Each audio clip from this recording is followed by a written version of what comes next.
రెండు బ్రదర్ కూర్చున్నారు, భయంగా కూర్చుంటాం కదా ఆయన పక్కన. ఆ సమయం ఆయన ఒక మాట అన్నారు, బ్రదర్ మీరు బాగా అభివృద్ధిలోకి వస్తున్నారు, ఈ సంపాదించిన సంపద అంతా ఇనప మొక్కల మీద పెట్టద్దు, ఏదైనా మంచి హౌస్ కట్టుకోండి, ఆ తర్వాత స్థలాల మీద పెట్టండి, మనల్ని కాపాడేది అదే. మనం ఎక్కువ కాలం ఇక్కడ ఇలాగే ఉంటావు, ఇదే సూపర్ స్టార్ డమ్తో ఉంటావు, ఇది శాశ్వతం అని మాత్రం అనుకోకండి అని ఎంతో జ్ఞానంతో, ఎంతో జాగ్రత్తతోటి, ముందస్తు చూపుతోటి ఆయన ఇచ్చిన సలహా అంతా ఇంత కాదు.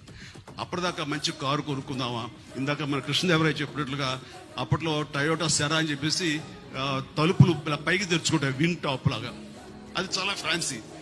అలాంటి కార్లు కొనుక్కుందామా, టయోటా కార్లు కొనుక్కుందామా ఇలా ఉంటే అనుకుంటే నేను ఇంకా అది ఆపేసి అక్కడక్కడ స్థలాలు కొనడం మొదలు పెట్టాను. ఈ రోజున నా రెమ్యునరేషన్ కంటే కూడా ఆ స్థలాలే నన్ను నా ఫ్యామిలీని కాపాడుతున్నాయి.